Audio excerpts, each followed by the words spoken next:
ফার্স্টে হচ্ছে anatomical points বলতে হবে। অ্যানাটমিক্যাল পয়েন্টস বলার পরে এইটার এই যে সারফেস বর্ডার এগুলো দেখাইতে হবে। এটা হচ্ছে সুপেরোল্যাটারাল সারফেস, আর এখানে ইনফেরিয়র সারফেস, আর মিডিয়াল সারফেস। আচ্ছা, আর বর্ডার হচ্ছে এখানে সুপেরোমিডিয়াল বর্ডার, ইনফেরোল্যাটারাল বর্ডার, আর ঘুরায় এখানে হচ্ছে ইনফেরোমিডিয়াল বর্ডার। এবার ইনফেরিয়র সারফেসে দুটো পার্ট দেখো। ইনফেরিয়র সারফেসে এটা হচ্ছে অরবিটাল পার্ট, এইটা অরবিটাল পার্ট আর এটা টেন্টোরিয়াম পার্ট। পিছনে হচ্ছে সেরেবেলাম। হ্যাঁ, এটা সেরেবেলাম। এখানে আমরা এখন আসবো না, সেরেব্রাম নিয়ে পড়তেছি। এবার হচ্ছে আচ্ছা, সুপেরোল্যাটারাল সারফেসে এটা হচ্ছে সেন্ট্রাল সালকাস, যেটা আমরা মিডিয়াল সারফেস থেকে এখান থেকে শুরু করব, এই পর্যন্ত আসবে। আর এটা হচ্ছে ল্যাটারাল সালকাস। সেন্ট্রাল সালকাসের সামনে এখানে প্রি সেন্ট্রাল সালকাস আর প্রি সেন্ট্রাল জাইরাস, এখানে postcentral sulcus, postcentral gyrus. আর এখানে হচ্ছে প্যারাইটো অক্সিপিটাল সালকাস।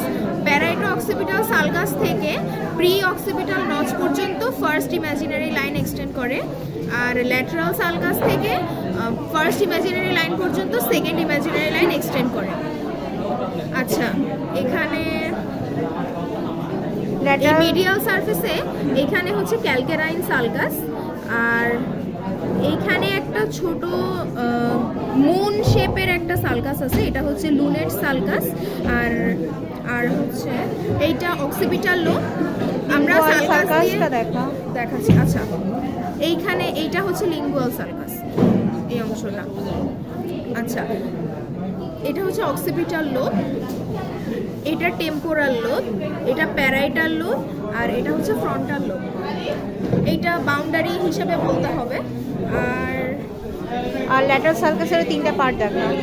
ল্যাটারাল সালকাসের হচ্ছে ল্যাটারাল সালকাস যেটা, সেটাই এটা ল্যাটারাল সালকাস যেটা, এটাই হচ্ছে ল্যাটারাল সালকাসের পোস্টেরিয়র র্যামাই। আর এখান থেকে হচ্ছে অ্যান্টেরিয়র হরাইজন্টাল, আর এটা হচ্ছে অ্যান্টেরিয়র অ্যাসেন্ডিং র্যামাই। আর এখানে এইভাবে দেখাইতে হবে হচ্ছে ফ্রন্টালের সালকাস আর জাইরাস, জাস্ট এভাবেই আনুমানিকভাবে দেখাইতে হবে, কোনো ডেফিনেট পয়েন্ট না। আর আচ্ছা, এই সেন্ট্রাল সালকাস আর পোস্ট সেন্ট্রাল সালকাস এই দুটার মাঝখানে হচ্ছে 3, 1, 2 এরিয়াগুলো দেখাইতে হবে। আর বাকি এরিয়াগুলো এখানে টেম্পোরাল বলে এখানে থাকে হচ্ছে ওয়ার্নিং স্পিচ এরিয়া, আর এখানের এরিয়াগুলো অনুমান হিসেবে বলতে হবে। আর এই মিডিয়াল